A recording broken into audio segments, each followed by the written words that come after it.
En las últimas eras, ¿cómo se comportarán las personas y en qué creerán? Para encontrar respuestas a estas preguntas, es fundamental recurrir a la Biblia. Cuando la maldad se arraiga y Dios se prepara para juzgar, ofrece maneras de asegurar la protección de sus seguidores, apartándolos de su ira. Por ejemplo, en el libro de Génesis, cuando la maldad prevalecía en el mundo, Dios separó a Noé y su familia del resto de la sociedad antes de enviar el diluvio global como castigo. De manera similar, miramos a Sodoma y Gomorra, lugares llenos de maldad. Dios apartó a Lot y su familia del resto de la población antes de desatar su ira en forma de fuego y azufre desde el cielo. Cuando los hijos de Israel se encontraron ante el Mar Rojo, Dios separó las aguas para permitir un cruce seguro. Una vez que estuvieron a salvo, las aguas regresaron a su estado normal, anegando al ejército de Faraón. En numerosas ocasiones, Dios apartó a su pueblo de aquellos que eran impíos. Hoy quiero resaltar 6 tipos de personas que estamos empezando a ver, o más bien, que ya estamos presenciando en estos tiempos recientes. Destaco estas categorías porque llegará un momento en el que se cumplirán las profecías bíblicas y Dios separará a sus hijos de aquellos que practican el mal. Estas 6 categorías son los engañadores, los adoradores de ídolos, los insensibles y desamorosos, los orgullosos, los inmorales y aquellos con una forma de piedad. Ahora, vamos a adentrarnos en la categoría de los engañadores. En estos días, será más frecuente encontrar a personas, especialmente aquellas en posiciones de fama y autoridad tanto dentro como fuera de la iglesia, difundiendo mentiras mezcladas con verdades, tal como se advierte en Isaías capítulo 5 versículo 20. Hay quienes tergiversan el bien y el mal, confundiendo las tinieblas con la luz y la luz con las tinieblas, presentando lo amargo como dulce y lo dulce como amargo. En algunas circunstancias, estamos siendo testigos de personas que practican el mal y lo etiquetan como algo bueno. En estos tiempos, es crucial ser cautelosos con lo que absorbemos. El verdadero mensaje de Jesucristo nos llama al arrepentimiento, pero algunos discursos proclaman un evangelio superficial que nos asegura el perdón sin hacernos reflexionar sobre el arrepentimiento. Ahora centrémonos en los adoradores de ídolos. En épocas pasadas, las personas esculpían ídolos de madera, piedra y metales preciosos, creando estatuas físicas. Hoy en día, nuestros ídolos pueden no tener forma física, pero tienden a ser invisibles, surgidos de lo que valoramos profundamente, como carreras, relaciones, creencias políticas e incluso pecados secretos. Todos estos aspectos pueden convertirse en ídolos cuando compiten con Dios por prioridad en nuestras vidas. En estos últimos días, muchos descuidarán a Dios debido a la idolatría, que puede manifestarse de manera silenciosa e invisible, arraigada en lo más profundo del corazón. Estemos alerta, porque Dios es un Dios celoso. El tercer tipo de persona que empezaremos a ver es aquella que carece de sensibilidad y amor, tal como se describe en 2 Timoteo capítulo 3. Versículo del 2 al 3. Los hombres serán amantes de sí mismos, codiciosos, jactanciosos, arrogantes, blasfemos, desobedientes a los padres, ingratos, impíos, sin amor, implacables, calumniadores, sin dominio propio, crueles y enemigos del bien. Este pasaje resalta que las personas se volverán centradas en sí mismas, buscando solo su propio beneficio, ya que serán amantes del dinero. En el futuro, la característica distintiva de las personas será una palabra poderosa y al mismo tiempo alarmante: la falta de amor.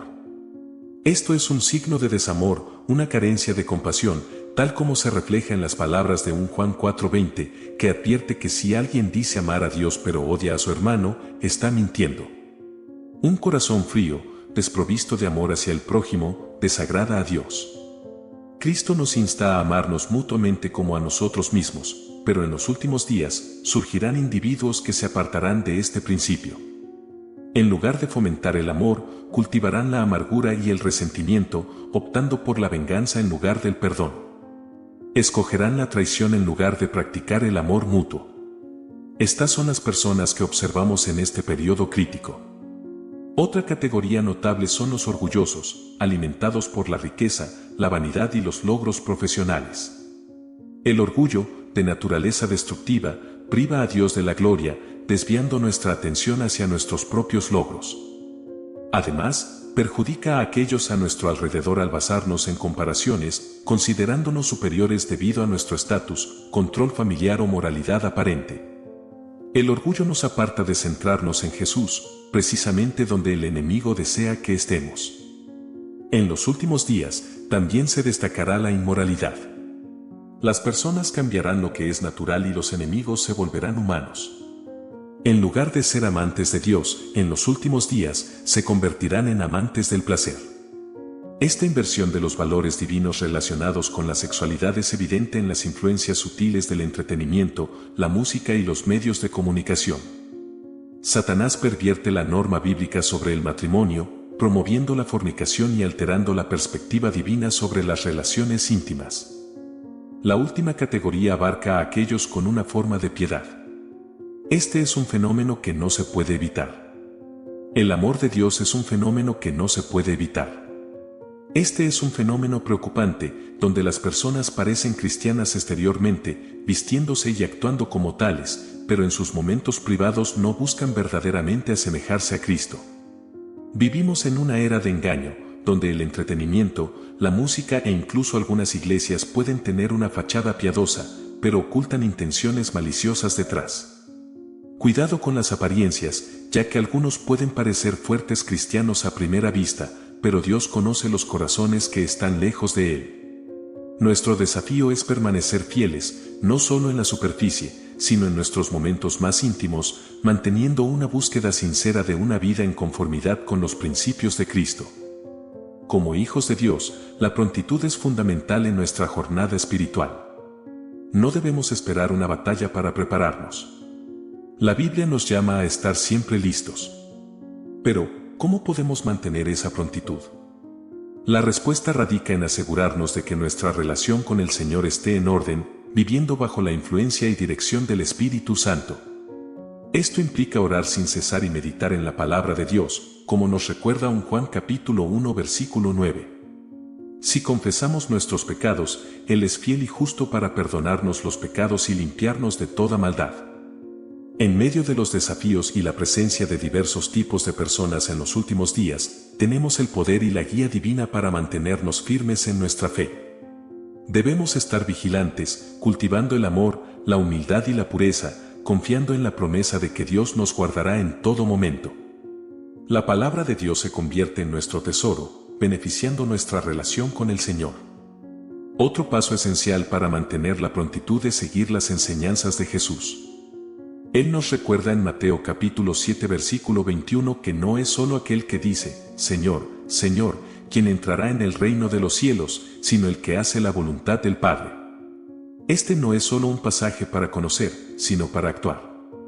Debemos buscar vivir las enseñanzas de Jesús más allá de simplemente creer en Él, ya que la verdadera creencia lleva a la acción y al cambio de vida. La fe no es el punto final, sino el comienzo.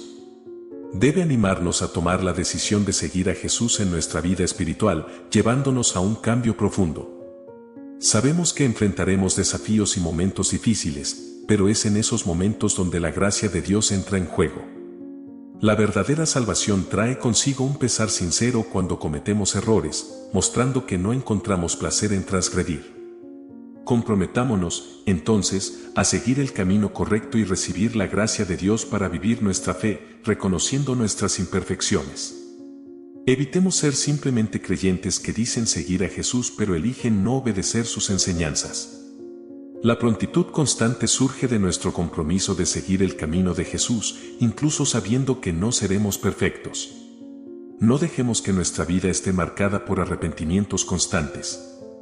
Vivamos sin reservas, en plenitud, siguiendo el único camino verdadero, Jesucristo. En la vida, no hay tiempo para perderse. No hay tiempo para lamentarse. El momento es ahora. Vamos a vivir la vida sin excusas, siguiendo a Jesús con valentía y plenitud. En una clase, los estudiantes titubearon frente a una pregunta, la mayoría levantando las manos tímidamente. El profesor, valiente, citó Mateo capítulo 24 versículo 24, destacando que habrá falsos líderes religiosos que realizarán grandes señales y maravillas en un intento de engañar incluso a los creyentes más fieles. Muchos, incluido el profesor, no han aceptado la verdad. Algunos creen que solo Jesús puede realizar tales prodigios, pero la realidad es que el diablo también tiene la capacidad. La falta de conocimiento, como advierte Oseas capítulo 4 versículo 6, puede llevar a la destrucción. Según 2 Tesalonicenses capítulo 2 versículo del 9 al 10, se nos previene sobre la aparición del anticristo, marcada por manifestaciones de Satanás con señales, milagros falsos y engaños. Existe un gran mal llamado engaño, diseñado por el enemigo para confundirnos. El engaño de Satanás se disfraza como algo bueno, cuando en realidad es malo.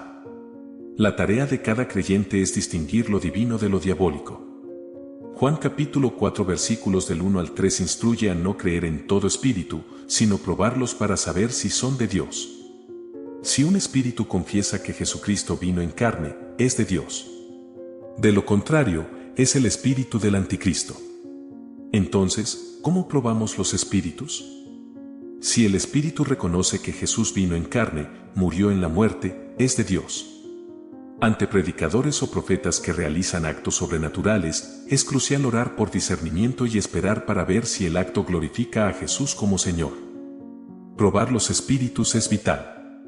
Muchas señales y maravillas del diablo buscan 4 objetivos principales: dinero, fama, placer y poder. Por lo tanto, debemos ser vigilantes para asegurarnos de que tales hazañas no exalten al hombre, sino que glorifiquen a Dios. Probemos los espíritus para garantizar que la verdadera gloria y honor vayan al Señor, no al hombre, especialmente en situaciones en busca de reconocimiento. El mensaje poderoso de 1 Juan capítulo 4 versículos del 4 al 6 nos ofrece una sabiduría esencial para aplicar en nuestras vidas. Nos dice: queridos hijos, ustedes son de Dios y han vencido a esos falsos profetas, porque el espíritu que está en ustedes es más grande que el que está en el mundo. Estos falsos profetas pertenecen al mundo y, por lo tanto, hablan desde la perspectiva del mundo y el mundo los escucha. Nosotros, por otro lado, somos de Dios y aquel que conoce a Dios nos escucha. El que no es de Dios no nos escucha. Estos versículos nos alertan sobre la existencia de 2 espíritus en operación, el espíritu de la verdad y el espíritu del error, también conocido como el espíritu anticristo. Es crucial discernir entre ellos. Los mensajeros del espíritu del error hablan desde la perspectiva mundana y son bien recibidos por el mundo. Como hijos de Dios, debemos permanecer firmes en la verdad de Cristo. La garantía de nuestra victoria radica en reconocer que el espíritu que habita en nosotros es más grande que cualquier influencia del mundo. Por lo tanto, es fundamental probar los espíritus antes de aceptar ciegamente lo que se presenta como verdad. Debemos orar por sensibilidad espiritual y permitir que el Espíritu Santo nos guíe en la verdad para no ser engañados. Se nos anima a ser un pueblo lleno del Espíritu Santo, gobernado por la verdad de Jesucristo. Aunque vivamos en este mundo, nuestras armas no son carnales, sino poderosas en Dios para destruir fortalezas. La palabra de Dios es una de esas armas poderosas, y debemos confiar en ella para obtener la victoria en todas las batallas que enfrentamos. Confía en Dios, confía en su palabra y experimenta la victoria que Él tiene para ti. Agradezco que hayan llegado hasta aquí con esta palabra y enseñanzas para estar siempre conectados con Dios. Dejo una contribución para elevar sus almas y conectarse aún más con Dios, reconfortando sus almas y corazones en el camino de la jornada espiritual. Permanezcan con Dios y hasta la próxima. Suscríbete.